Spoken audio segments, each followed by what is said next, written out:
The night my brother tore up my mom's house. That was Christmas.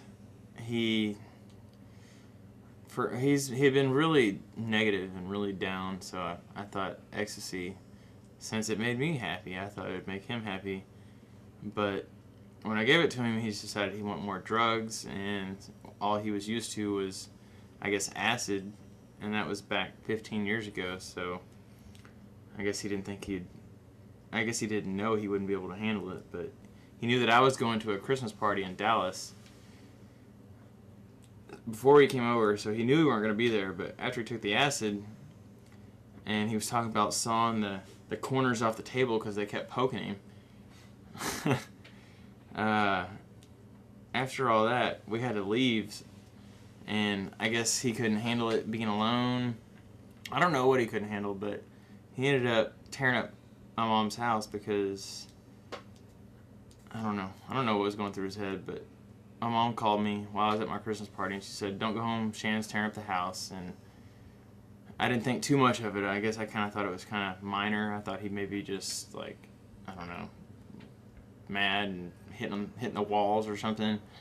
So I went out to a club like we had planned to do, and then when we came home, the street had been blocked off by the Weatherford SWAT team. After I told the police who I was, they pulled us all out of the car, and they searched the car and asked me all these questions if I was on drugs, and I was on drugs, but I told them I wasn't. They called my mom. They said they said they had her other son. But we got in the house. It was antiques all over the floor, everything broken, ceiling fans pulled out of the ceiling, our sliding glass doors were all broken out. Like, everything that my mom cherishes, like all her family heirlooms, they were all broken. And she had come home early from Houston because that had happened. It was the next morning, and I'd still been up. I was still on drugs from the night before, and she came in, my sister, and started crying. It was a big scene. It was actually pretty horrible, but I've told her since then, like, at first I lied to her and said that he had gone to get beer. He had met one of his old high school friends, and he had given the acid. But since then, actually while I was in rehab, we had to do this thing called eye sessions, and it's kind of where you sit with your family and you say, "I've done this and I've done that." And I told her that then, and she's forgiven me. I mean, it was a horrible, like, probably the worst moment of my entire life, and it's okay now. My brother and my mom have gotten past it. That was the first time he'd done any drugs in like 15 years, and now he still hadn't done any since, so everything's okay. And I guess my brother's about as normal as he's ever going to be right now. Nobody hates God more than me. Every horrible thing that's happened to every creature on this planet should happen to God tenfold, a millionfold. I think I have absolutely nothing to say on this topic. God. Well, I guess... Anybody who sucks up or bows down or gets on their fucking little pussy knee to worship this fucking sadistic monster is just a wussy head.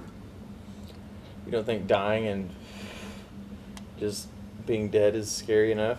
Right. I do think that's scary enough. Well, there's something different that makes us at least think that there's something else out there for us than It's just your the monkeys. Just your imagination. How did the universe get formed? How did it get formed? Yes.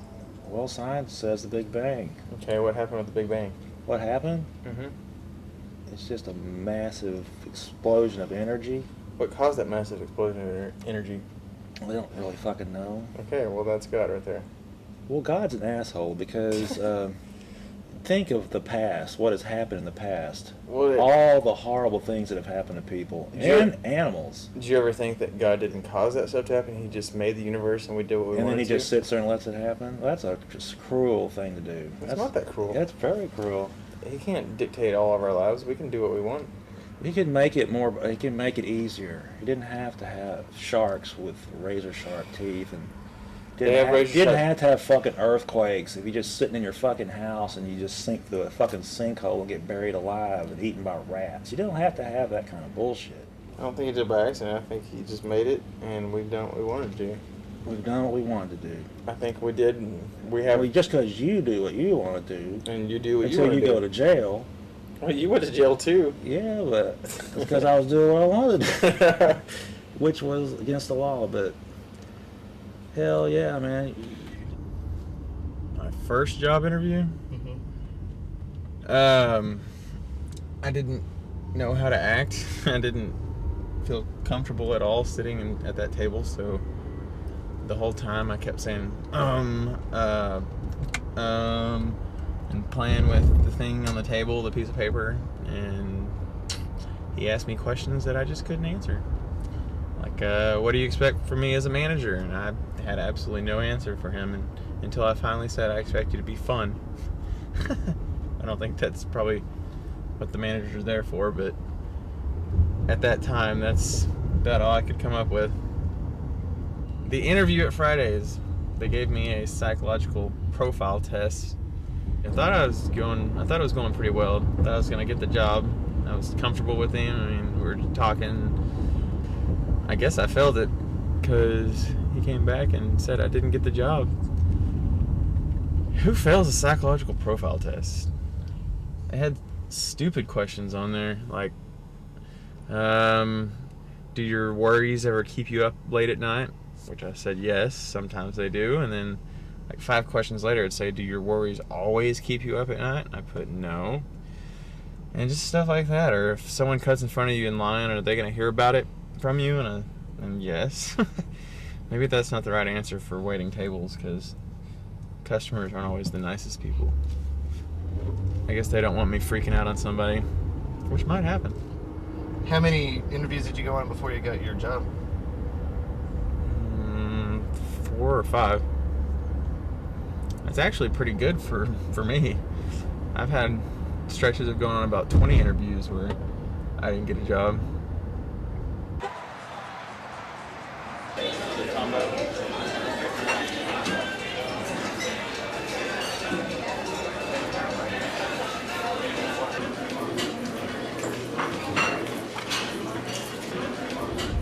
First day of work sucked. I'm still half asleep.